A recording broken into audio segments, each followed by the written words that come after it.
These are the FPL players you need to buy now. Welcome to the Gianni Show. Hope you guys are well. Hopefully for many of you it was a big week with some green arrows. We'll talk more about my game week on Thursday, Friday team selection video, but I was very happy with my 87. But today's video is all about targeting a few teams. There's a couple which with their fixtures and their form we've got a beeline for. And we'll look at players in defence, midfield and attack at different price points that should be your number one, your number two, your number three targets. So without further ado, let's get started. So before we do, I'm going to give you a couple of teams that, look, you might have one player or two players from these teams, but there is an argument to say you could go triple up on Aston Villa and Liverpool. Now, sure, we were looking at Brighton and Arsenal as well, like those on wildcard especially, they were the four teams we're looking at. But from what we're learning each and every week, the more I look at both Liverpool and Villa, the more I want to go big on them. Now, Aston Villa, it's not forever. Let's have a look at the fixture run. It's Forest up next, then it's Fulham, then it's Tottenham, then it's Bournemouth. You're probably only holding Aston Villa players till Bournemouth because then the run gets really tricky. Now, from those next four Premier League games, three of them are away from home. And it is worth noting, as good as Villa are, they're better at home, like most teams. I still see big results there. Fulham at home in particular, I expect a big scoreline. I think Villa comfortable wins at Forest and Bournemouth the way that both teams are playing. And then we'll look at Liverpool in terms of their fixtures. Well, again, like they've got two home, two away in the next four, but they're a slightly longer term hold, Liverpool. They've got Luton, Brentford, Man City and Fulham, but the run does continue to like Sheffield United, for example.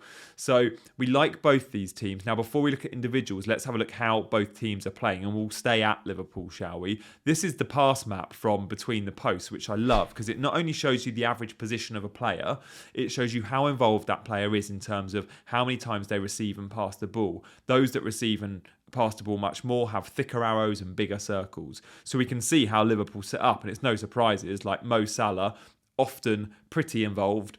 Pretty wide for Mo Salah when Darwin plays. Like Diogo Jota as well, fairly central. So Salah at the weekend was actually only the third most advanced Liverpool player in the starting 11. It's quite rare for him. Usually he's number one or two.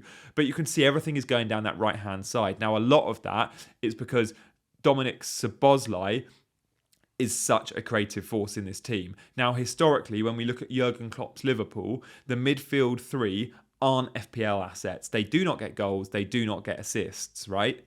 Coutinho, probably the only one. And we're going back a few years for that. Szoboszlai might just break that mould. I think Szoboszlai is going to be a midfield assist merchant. And this is a KDB position right here, as we can see. Pulling the strings, got a couple of assists. Top the bonus points, by the way, for Liverpool. Even though Darwin scored and got an assist, it's like, no, Szoboszlai, you're the bonus beast in this team. He's played every minute for Jurgen Klopp in the Premier League this season. 90, recurring. And Szoboszlai might just become an FPL asset, but we'll see later, do I rank him higher than the likes of a Matoma or a Diaby? Still, probably not.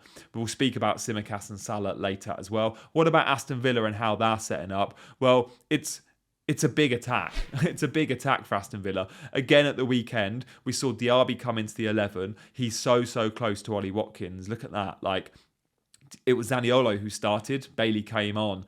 Bailey looks bright. Zaniolo still looked bright. But Diaby and Watkins, super advanced there down the middle. Fairly central. Diami's not a wide man. He's a central force in this team alongside Watkins.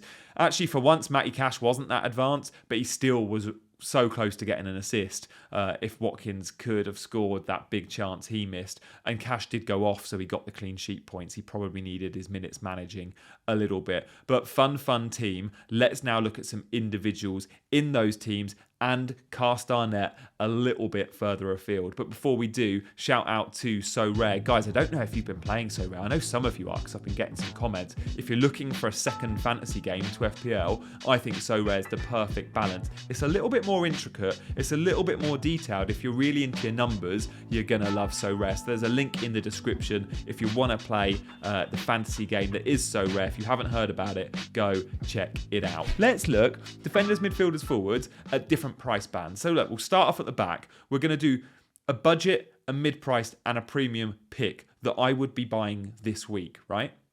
Now, obviously, I'm can only buy one player this week, or none if I roll, or two if I take a hit. So I'm going to give you, 9 players. I've got some of these players, I've not got others. We're going to start with a player I don't have that was really close to putting in on wildcard. Now I think there's an argument to say you should put him in, and that's Lascelles. So Eddie Howe is notoriously the worst manager in the league for telling us when his players are back from injury. He's teased us with Botman. We kept thinking it was a couple of weeks. Well, he's pretty much said this week that Botman's going to be out. It's a bigger injury than we thought. Botman ain't going to be back anytime soon, I don't think, reading between the lines. Definitely not this side of the international break. Lascelles feels like he's going to be the best enabler in terms of at the back line in this game. Branthwaite, great. Taylor, great. I went with those two. But Lascelles, he's playing in a much better defence. You would argue with Lascelles, Newcastle are weaker. They'll keep fewer clean sheets. Lascelles ain't as good as Botman, but still, you're getting a Newcastle defender for like 4 million. I think you'd do it. Mid-price bracket, you go up to 4.5 mil. I think he's had a price rise. Tsimikas. So is he 4.6 now? Tsimikas is a really good option. As long as Robbo's out, which again, you're looking around the new year, this guy's going to be playing all the Premier League games if he's fit, in my opinion, Tsimikas. Now, when we look at the average position map from the weekend just gone, he is more advanced than Trent. We like that very much. He's also taking half the corners. Him and Szoboszlai are sharing that responsibility. He'll be on half the indirect free kicks too. So Tsimikas is a good assist threat. Because he's creating in that team, whether he gets assists or not, he does well in the BPS. So again, at the weekend just gone, he was only 1 or 2 BPS from getting bonus points. Really, really close. So bonus points are coming for Tsimikas. And look, clean sheets too. Clean sheets in the last couple. I look at those Liverpool fixtures. I think they keep clean sheets against... Well, they've got Luton and then Brentford, and then City, Fulham, Sheffield United. From those 4 winnable games outside of Man City, I expect 3 clean sheets. I think we could get it. 3 clean sheets in the next 5? Yeah, you buy Tsimikas if you don't have him. And then the premium band, I'm going to say Matty Cash. This isn't necessarily a buy now because the Aston Villa fixtures aren't amazing long term, but for the next 3-4 weeks, going Matty Cash, you're going to get instant returns, I think. So we're not going to list in the premium category in today's video. We're not always going for the top price band. Like Matty Cash feels like a premium at the moment because we're spending such little amounts on good defenders like Tsimikas, like Lascelles, like Branthwaite, like the Palace guys. Let's look at some midfielders now, shall we? And before we do check out Fantasy Football Scout, guys, if you're not already subscribed. I've been the players I've picked on this list are all because they've caught my eye. You guys know I'm pretty much into my eye test scouting, but I'm also complementing that more than ever with stats. So all of these guys have got relatively good data. So again, I'm getting these numbers from the Scout members area if you want to go check that out. So look, Cole Palmer, this is an analytics, a stats manager's dream, this guy. He's on penalties, he's cheap, he's starting, and he's really creating. So all the algorithms love Cole Palmer. And now, if you've been watching the games, he's also a Grass FC asset massively. In that first half against Brentford, how he didn't get an assist and how he didn't notch a return, I do not know. Like, he could have had a penalty very easily. He should have had assists for Cucurella, who missed a big chance, Sterling. Palmer's the best Chelsea attacker, and he's 5 million. So it doesn't matter that the fixtures are bad. He's the best enabler in the midfield bracket, I think. Especially now Neto's injured. You could argue Gordon, but you've got to spend a little bit more. In the mid-price band, I spoke about Szoboszlai earlier, right? So in that mid-price band with Szoboszlai, I'm not going to put Szoboszlai. 1, because I've spoken about him, but 2, I do think there's better options that give you guarantees. We spoke about Diaby too, and Diaby's the man at the moment with these fixtures. I really like Moussa Diaby. Like, you don't spend that sort of money on a player that's not like top tier. He's settling into this Villa team. He's settling into the Premier League. He's about to play Forest and Fulham. I see goals. Especially if you don't have Watkins cover that Aston Villa attack, right? Then we move on away from like the cheaper guys, and we see the premium midfielders. Like, many this week went into it going, I'm wildcarding and I need, whether it was last week or the week before, I need Son, I need Salah, and I need Saka. And those 3 all delivered. And they're really consistent this season. But Son was sold by quite a few to get Salah. And I'm like, you need them both. So Son and Salah, this is the only bracket I'm going to put 2 players in. You need Son and Salah, in my opinion. I don't like telling managers how to manage. And look, must-haves isn't really a term I indulge too often. But these two are close to that, aren't they? Son especially, for the fact that he's playing as the number 9 and his returns all look legit. In games, Son gets 10 points. You go, yeah, he fully deserved that 10. In fact, he could have had more. Salah in the last 3 has been notching big returns. You could argue at times you're getting a little bit lucky, but Salah gets lucky because Salah puts himself in positions to get lucky. He's always fruitful at the end of games. When the game's won and he gets that late goal that no one cares about, but it gets you an extra 7 points in FPL, or he gets penalties, he finds ways of getting FPL points like no other. So both Son and Salah, for me, are just instant wins, given the fixtures too. Now, the fixtures for Spurs aren't amazing, but that doesn't matter. Son's playing number 9. He's arguably the best, most elite finisher in the league when you look at how he overperforms his XG.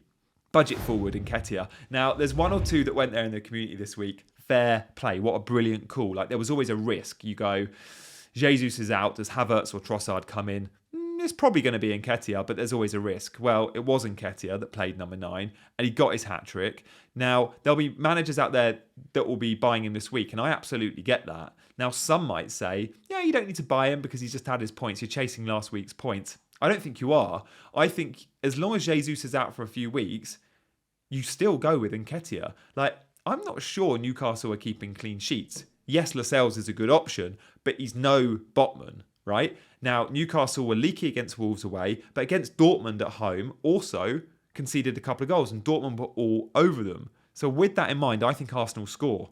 And if Arsenal score, the way Nketiah's playing, yeah. Oh, and then, by the way, in game week 12, he's got Burnley at home. Like, Nketiah couldn't be more of a buy for those two fixtures if we know Jesus is out, and wait for press conference news on that. Now, the best mid-price forward, I'm not going to go Ollie Watkins. I'm going Darwin Núñez. Now, this was a decision I had to make on Wildcard. I love Darwin. You guys know, like, with a heavy heart, the two players I didn't want to release on Wildcard that had to were Foden and Darwin. And Foden and Darwin both came in big the weekend I sold them. It worked out for me. I had a successful Wildcard. But Darwin versus Watkins is a big decision to make. Making it in game week 10 when Watkins was about to play Luton at home felt like the right call. Darwin Forest, yeah, good fixture, but not amazing. But now I look at it long term and go, Darwin's going to be the better option. Now I'm going to hold Watkins for a few weeks, but I see myself moving to Darwin. I really do. Looked bright, always looks bright when he plays. Your concern with Darwin is he's not a good enough finisher. But as long as the chances are coming, he will get you FPL points. And the Liverpool attack looks so much fun at the minute, doesn't it? So do I see Darwin scoring against Luton on the road? Yeah. Then at Brentford at home? Yeah. He's then got Man City, so maybe we're not buying him for those 3 and we're sticking with Watkins. But then after that Man City game, Watkins has one good fixture left. He'll go to Bournemouth. And Darwin will entertain Fulham at Anfield. So you might make that switch even that week, or you just make it the week after when Villa fixtures really turn and Darwin has Sheffield United still. So you don't need to jump on Darwin now, but if you do, I think you'll be rewarded. And then look, there isn't any premium forwards in the game. Not really, if we're talking top price band. But I'm going to talk about Haaland, and I'm going to mention Haaland because there are a few managers watching this that don't have him, which is cool. Like, you made your bed in game week 8, probably, when you wildcarded, because those that went without Haaland are usually the ones that wildcarded fairly early, not 10 like me. And you were rewarded because he had a couple of blanks, and the players you might have had, Watkins, Darwin, Callum Wilson, well, they've all been scoring too. What I'd say now is it's okay to reverse that if you can accommodate it and get to Haaland ahead of the Bournemouth fixture. Darwin also has a week off, guys. Sorry, Haaland also has a week off. He's not playing in the Carabao Cup. City don't get many midweek rests. Knowing what Haaland did against United, he's going to feast against Bournemouth, isn't he? Guys, thank you all for hitting the like button, by the way. I know you always hit the like button for me, don't you? So if you're enjoying the stream, do hit the like button. And obviously, if you're new around here, hit the subscribe button. But let me know in the comments, are you going without Haaland? Like, I don't know. There'll be a few that have gone without him that feel like they need to backtrack. Get it. Completely get it. It's Bournemouth, if you can. But what I would say is don't rip up your team to get Haaland back this week if your other guys have all got good fixtures. Like, you've got Darwin and Watkins in place. You've got Son. You've got Salah.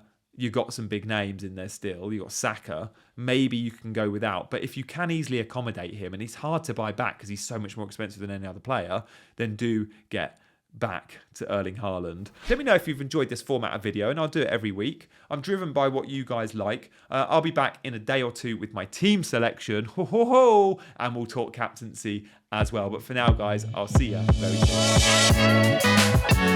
soon.